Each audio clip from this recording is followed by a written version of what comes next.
لے کر کے آئے, مجمع میں بیٹھے, غوث پاک نے تفسیر شروع کی. ایک آیت کی کتنی تفسیریں ہو سکتی ہیں, کتنی تفسیریں ہو سکتی ہیں. ایک تفسیر بیان کیا, اس کے بعد کہا اس آیت کی ایک دوسری تفسیر یہ ہے. پھر تھوڑی دیر کے بعد غوث پاک نے فرمایا اس کی ایک تیسری تفسیر یہ ہے. پھر کہا اس کی ایک چوتھی تفسیر یہ ہے. پھر کہا اس کی ایک پانچویں تفسیر یہ ہے. بیان کرتے جا رہے ہیں یہاں تک کہ 13 تفسیریں ہو گئیں. جو بیٹھے ہوئے تھے وہ آشش کرنے لگے. اس کے بعد اتنا ہی نہیں, آگے بڑھتے رہے, آگے بڑھتے گئے. 40 تفسیریں ایک آیت کی آپ نے بیان کی. جو آئے تھے وہ کھڑے ہو گئے اور اس کے بعد غوث پاک رضی اللہ تعالیٰ عنہ کو دیکھنے لگے. غوث پاک نے ان کو مخاطب کر کے کہا اے گروہ علماء, اے جماعت علماء, تم 13 تفسیریں یاد کر کے آئے تھے ایک آیت کی, کیا وہ میں نے شروع سے 13 تک صحیح بیان کیا؟ سب اپنے جبے اٹھانے لگے. کہا ہم تو یہ 13 تفسیریں پڑھ کر آئے تھے یہ سوچ کر کے کہ شیخ عبد القادر جیلانی کو 2-3 سے زیادہ تفسیریں نہیں آتی ہوں گی. 13 کے بعد آپ تو 40 تک پہنچے, وہاں تو ہمارا بھی علم نہیں پہنچا. جماعت علماء دنگ رہ گئے اور اس کے بعد توبہ بھی کیا. کہا ہمارے دلوں میں بدگمانی آ گئی تھی, ہم توبہ کرتے ہیں. غوث پاک رضی اللہ تعالیٰ عنہ ایک اور مجمع ہے, ایک اور مجمع ایسا ہے کہ اس میں 40 کے قریب علماء ہے. سوالات الگ لے کر کے پھنسائیں گے کسی طرح سے ان کو, ڈیفیکلٹ سوالات لے کر کے. ایک بات یاد رکھنا, مشکات شریف کی حدیث ہے جس نے علم اس لیے حاصل کیا کہ کسی عالم کو نیچا دکھا دوں, اسے پھنسا دوں سوال کر کے.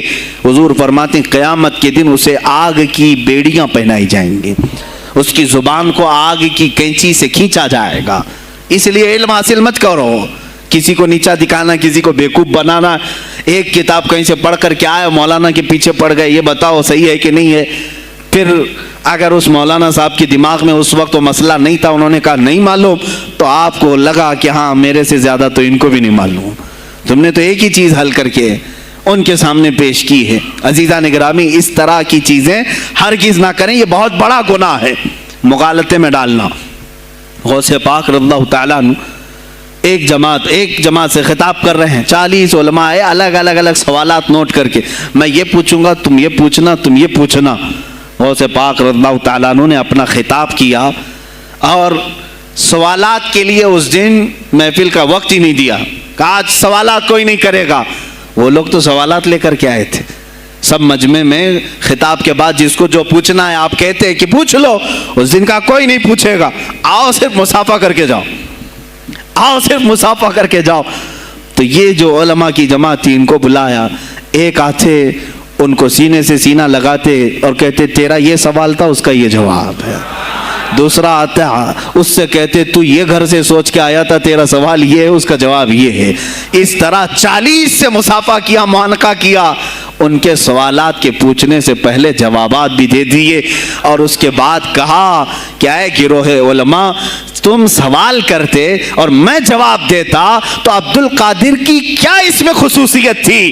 تم سوال بھی نہ کرو, میں جواب دوں, تب پتا چلے گا کہ میں بندہ قادر ہوں, میں قادر کا بندہ ہوں. تم نے سوال بھی نہیں کیا اور میں جواب دوں تو تمہیں احساس ہوگا کہ میں قادر کا بندہ ہوں.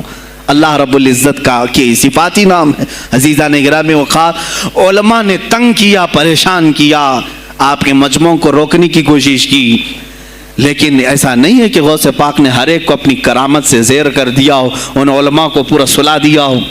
نہیں, فیس کیا ہے, مقابلہ کیا ہے, پریشانیاں اٹھائی ہیں. اور خلفاء کے وقت کے سلاطین کی بھی بہت ساری ایسی سختیاں تھی جس کو آپ نے برداشت کیا. کئی لوگوں نے آپ پر پابندیاں لگانے کی کوشش کی تھی. یہ تو سرکار غوث پاک کی استقامت تھی کہ آپ جمے رہے.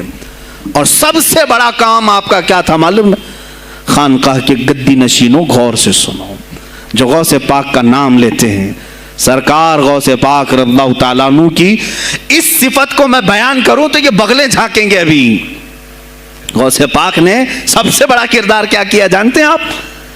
لوگ کہتے ہیں خانقاہی ماحول قائم کرنا ہے, اللہ اللہ کرو, تسبیح لو, دلوں کی صفائی کرو, سب صحیح ہے, لیکن غوث پاک نے تقریباً 25 سال صرف جہاد پر بیان کیا ہے. صرف جہاد پر. کہا کہ اے گروہ مسلمین، تم پر اللہ نے ذلت مسلط کر دی ہے اس لیے کہ تم نے کوششیں ترک کر دی ہیں. حکومتوں کو صحیح کرنے کے لیے آپ نے باغ ڈور سنبھال لی تھی. غوث پاک جب بیان کرتے منبر سے تو وقت کا جو تخت تھا وہ بھی ہلنے لگ جاتا تھا. خلیفہ مستنجد باللہ اس زمانے کا خلیفہ ہے اور تنگ آ گیا غوث پاک کے پاس. جب وہ بیان کرتے اور ان کی عیاشیاں کھول کھول کر کے ذکر کرتے تو لوگوں میں اب احساس جاگنے لگا کوئی تو اللہ والا آیا ہے جو نظام خداوندی قائم کرنے کی بات کر رہا ہے, نظام مصطفیٰ قائم کرنے کی بات کر رہا ہے. بغداد کی یہ حالات جب ہونے لگے میرے عزیزو, سلطان الاولیاء غوث پاک کی ہی شہ پر جانتے ہیں صلاح الدین ایوبی جیسا ایک مرد مجاہد پیدا ہوا ہے. یہ آپ کی تحریک تھی, غوث پاک کی تحریک تھی کہ جب بازنطینی عیسائیوں سے آپ نے اپنی پوری امت کو آگاہ کیا کہ تم سو رہے ہو, تم اپنی عیاشیوں میں ہو, تم اپنے نشے میں ہو, تمہارا دشمن تاک میں لگا ہے, گھات لگا کر کے بیٹھا ہے. اور ہوا بھی یہی کہ غوث پاک کے وصال کے صرف 10 سال بعد صلیبیوں نے حملہ شروع کر دیا بغداد پر, مصر پر, ترکی پر, ہر جگہ. اور یہی حملے کی وجہ تھی صلاح الدین ایوبی جیسا مرد مجاہد کھڑا ہوا اور پھر انہوں نے پورے بیت المقدس کو فتح کر کے اپنے سر ایک صحرا باندھا. آج تک امت اس کے احسان کو یاد کرتی ہے. میرے عزیزو, غوث پاک کے زمانے کے ہیں صلاح الدین ایوبی. اتنا ہی نہیں, آپ ہی کی تحریک تھی, غوث پاک کی تحریک تھی کہ تم جوانوں کو تیار کرو, تمہاری زندگی عیاشی کے لیے نہیں, اللہ کا نظام قائم کرنے کے لیے ہے. تم اللہ کا نظام قائم کرنے کے لیے آئے ہو دنیا میں, کیونکہ اللہ نے تمہیں خلیفۃ اللہ کہا ہے. اللہ کے تم خلیفہ ہو, تم نائب ہو اللہ کے. تم یہاں پر اپنی موج مستی کے لیے نہیں آئے. اب اس زمین پر بات ہوگی تو صرف میرے مولا کی ہوگی, اس زمین پر بات ہوگی میرے مصطفیٰ کی ہوگی. یہ سیدنا عبد القادر جیلانی کا اعلان تھا. ہے کوئی آج پیران اسلام وہ اعلان کریں کہ آج اس زمین پر صرف ہم ناموس رسالت کی بات کریں گے؟ کون ہے؟ کیوں بیٹھے ہو؟ غوث پاک سے اگر تمہاری ادنا سی نسبت ہے تو پھر تمہیں اپنے جوانوں کو, اپنے مریدوں کو یہ سکھانا ہوگا کہ موٹے موٹے نذرانے دینے سے نہیں چلے گا, اپنی گردنیں حضور کو پیش کرنے کے لیے تیار کرو. تم تیار ہو جاؤ اپنا خون اور اپنی گردن بارگاہ مصطفیٰ میں دینے کے لیے. یہ آج تربیت دو, ورنہ پھر دشمن تمہیں کچا چبانے کے لیے تیار ہے, کچا چبانے کے لیے تیار. عزیزان گرامی, میں غوث پاک کی تحریک آپ کو بتا دوں کون سی تحریک تھی. وہ صلاح الدین ایوبی جو بیت المقدس فتح کیا, یہ غوث پاک کی تحریک ہے. اور پھر چند سالوں کے بعد پورے عالم اسلام میں جو خلافت عثمانیہ قائم ہوئی, غازی ارطغرل جو آئے, یہ تحریک بھی غوث اعظم کی پیدا کی ہوئی تھی. آپ نے جوانوں کو متحرک کیا تھا اور پھر امت کا وہ شعور بیدار کیا تھا جو ان میں مردہ کر چکے تھے کچھ حکومت کے کارندے. میں سمجھتا ہوں اس وقت جتنے خلفاء بیٹھے ہوئے تھے خلافتوں پر, تخت پر, جو نام کے مسلمان تھے, یا اس کو ہماری زبان میں سمجھ لیں سب کانگریس کے تھے, جو منافق تھے, یعنی دکھتے تھے بس, لیکن اندر سے سب نفاق ہوتا تھا, نفاق ہوتا تھا. ہاں میں صاف کہوں گا, بغداد میں بھی کانگریس کا خلیفہ رہا ہوگا, مصر میں بھی اور ترکی میں بھی اور نیشاپور میں بھی, اس لیے کہ مسلمانوں کے خون چوس کر کے تخت پر بیٹھ تو جاتے لیکن پوری زندگی گزر جاتی, میرے مصطفیٰ کا نام تک نہیں لیتے تھے. ان کو بٹھاتے تھے مسلمان. آج آپ بھی تو یہی کر رہے ہیں, یہی کر رہے ہیں. ہم اپنا اپنا سمجھ کر کے جن کو اوپر تک بٹھاتے ہیں, پوری زندگی چھان مار کر کے دیکھ لو کب یہ نظام قرآن کی کبھی بات کیا ہے؟ کبھی میرے مصطفیٰ پر آنے والی آنچ کے لیے کھڑا ہوا ہے؟ کوئی نہیں کھڑا ہونے والا ہے. ان کے سفید کرتے اور ان کے سفید پاجامے سب کفن بن کر رہ جائیں گے اور کچھ بھی نہیں ہوگا. عزیزان گرامی وقار, آپ کو سرکار بغداد رضی اللہ تعالیٰ عنہ کی تحریک میں بتاؤں, ترکی سے نکلنے والی خلافت عثمانیہ یہ غوث اعظم کی پیدا کی ہوئی تحریک تھی.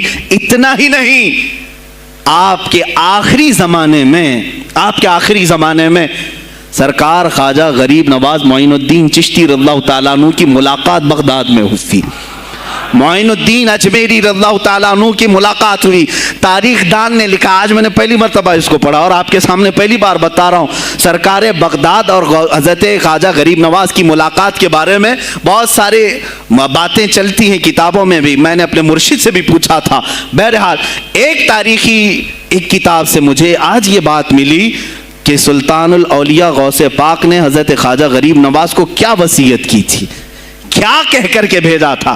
ان کے پاس غوث پاک نے, غریب نواز نے بہت ساری انعامات, اوراد, وظائف, طرق, اجازات سب حاصل کیے, لیکن ہندوستان جب آئے کیا کیا انہوں نے, یہ بھی بتایا گیا کہ غوث پاک کی یہ تحریک تھی. کیا؟ سلطان الہند سرکار غریب نواز نے شہاب الدین غوری کو بلا کر کے ہندوستان میں پرچم اسلام لہرانے کا حکم دیا تھا. یہ تحریک بھی سرکار غریب نواز نے لائی تھی بغداد کے ولی کامل سے. تم کیا سمجھتے ہو یہ اولیاء خالی مسلح لے کر کے گھومتے تھے, یا اولیاء اکرام صرف گدی نشین تھے؟ نہیں میرے عزیزو, یہ حکومت وقت کو آنکھ میں آنکھیں ڈال کر بات کرتے تھے اور پھر نظام مصطفیٰ کی بات للکار کر کے کرتے تھے. آج کے زمانے میں کچھ لوگوں نے اولیاء کو ایسا پیش کیا ہے جیسے وہ درویش بس جنگل میں رہتے تھے اور کچھ نہیں. نہیں میرے عزیزو, وہ اللہ کے شیر تھے, اللہ کے شیر تھے. اسی لیے تو اقبال نے کہا ہے اللہ کے شیروں کو آتی نہیں روباہی. وہ کبھی لومڑی پن کا انہوں نے اپنے آپ میں اظہار ہی نہیں کیا کہ نہیں یہ بھی چلے گا وہ بھی چلے گا, کبھی نہیں. وہ گرجتے تھے اپنے تخت پر, اپنی خانقاہوں پر. دیکھیں خلیفہ مستنجد باللہ, ابو المظفر اس کو کہتے ہیں, بغداد کا وہ خلیفہ, عباسی خلیفہ, بڑا طاقتور, اور اسی کے زمانے میں غوث پاک ہیں. ایک فارس سے آنے والے اجمی عبد القادر, شیخ عبد القادر, جب بغداد کی جامع مسجد میں بیان کر رہے ہوں, در و دیوار ہل رہے ہیں. وہ اپنے خلافت کے دربار میں بیٹھا ہے خلیفہ, اچانک بہت زور کی آواز آئی, پورے محل میں گونج گئی. پوچھا یہ آواز کیسی بغداد میں؟ لوگوں نے معلوم کر کے بتایا کہ شیخ عبد القادر جیلانی نے چھینک ماری, ان کے مریدوں نے صرف جواب دیا ہے. ان کو چھینک آئی تھی, جواب میں لوگوں نے یرحمک اللہ کہا, وہ خلیفہ وقت کے محل تک پہنچ گئی آواز. تو اس نے کہا یہ تو پورا ہلا دینے کی بات ہے. ایک بات یاد رکھو میرے عزیزو, آواز ہو سکتا ہے تمہاری مسجد سے باہر جائے نہ جائے, تمہاری آواز کا دار و مدار تمہارے گلے پر نہیں ہے. ایک بار تم پکارو گے, پہنچانا میرے مولا کا کام ہے. اب ہماری آواز کہاں کہاں تک پہنچتی ہے, کس کے ٹائر پھٹتے ہیں, یہ سب بات کی بات ہے. تم پکار کر کے تو دیکھو. اللہ رب العزت کے نام پر عزیزان گرامی وقار مستنجد باللہ آیا اور وہی کیا جو ہر عیاش کرتا ہے.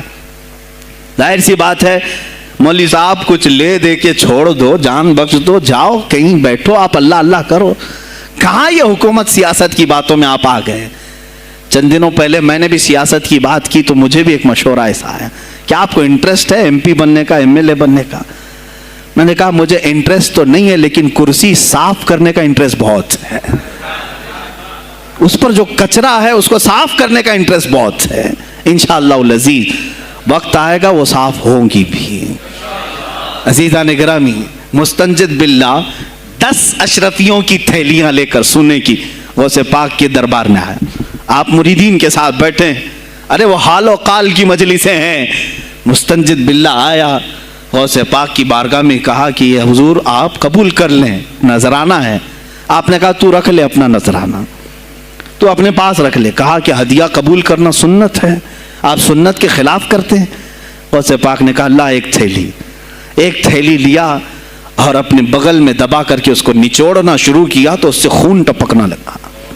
خون اتنا ٹپکنے لگا تو حاضرین مجلس دم بخود رہ گئے. خلیفہ مستنجد باللہ بھی دیکھ رہا تھا. غوث پاک نے فرمایا ابھی تو یہ ایک تھیلی ہے, میں 10 کو نچوڑوں گا تو یہ خون تیرے دربار تک پہنچ جائے گا, تیرے دربار تک پہنچ جائے گا.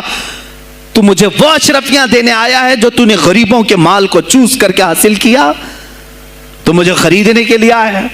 اگر مجھے تیرے خاندان کی حرمت کا خیال نہ ہوتا تو میں آج پورے بغداد کی نالیوں میں اسی کا خون بہاتا.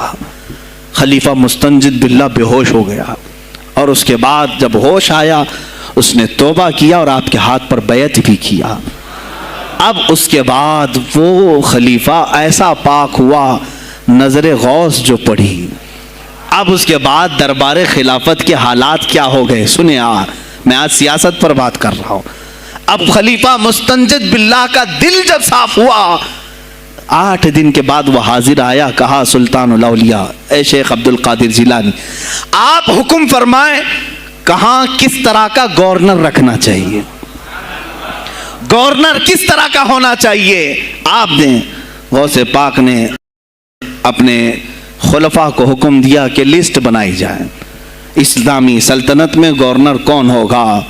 لسٹ بنی، کہا وہ ہوگا جس کی تہجد قضا نہیں ہوتی، وہ گورنری پر آئے گا جو سنت رسول کو ہلکا نہیں سمجھتا ہوگا، وہ گورنری پر آئے گا جس کی نمازیں کوئی قضا باقی نہ رہی ہوں، اس لیے کہ جو اللہ کا قرضہ باقی رکھے گا وہ لوگوں کا بھی مال کھا جائے گا۔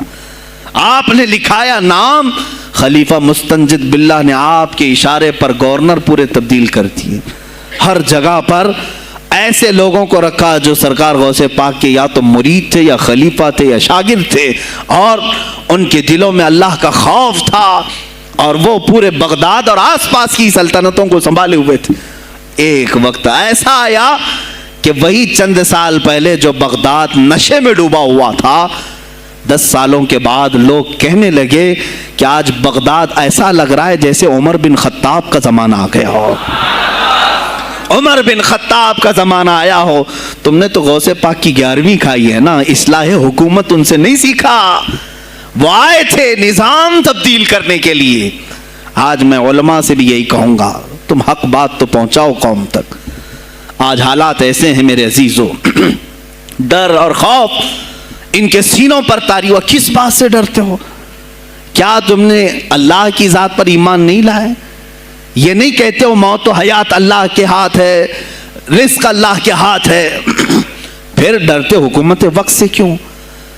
مجھے ابھی چند دنوں پہلے ایک میسج یہ بھی آیا تھا کہ حضرت آپ تو پاکستان کے علامہ خادم حسین کی تعزیت پر بیان کر رہے ہو، آپ دیکھ نہیں رہے یہاں کا ماحول کیسا ہے۔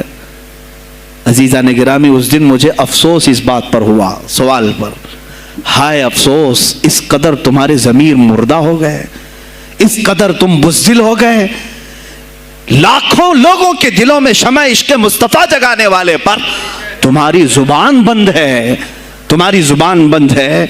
میں نے صرف ایک جملہ کہا، کوئی فرق نہیں پڑتا، میں اس ملک میں رہ رہا ہوں جہاں کا پرائم منسٹر ایک سور خبیث فرانس کے صدر کے لیے ٹویٹ کر سکتا ہے، تو میں پڑوسی ملک کی کسی عاشق رسول کی تعزیت کیوں نہیں کر سکتا؟ کیوں نہیں تعزیت کر سکتا؟ اگر ہندوستان کی تخت پر بیٹھنے والے کو فرانس کے صدر سے کوئی دلی عشق ہے، محبت ہے، تم اس کی معشوقہ ہو یا محبوبہ ہو، مجھے فرق نہیں پڑتا، لیکن اتنا ضرور ہے عاشق رسول مشرق میں ہو، شمال میں ہو، جنوب میں ہو، مغرب میں ہو، جب اس کی روح جائے گی تو ہماری بھی روح تڑپے گی۔ ہماری ڈور بندھی ہوئی ہے مدینۃ الرسول سے۔ میرے آقا صلی اللہ علیہ وسلم کی جو بات کرے گا وہ پھر کسی بھی ملک کا باشندہ ہو۔ تم کہتے ہو تعزیت کے لیے، ارے میرے عزیز، اگر میں سامنے ہوتا تو اس کے قدموں کی خاک میں اپنے امامے پر رکھتا۔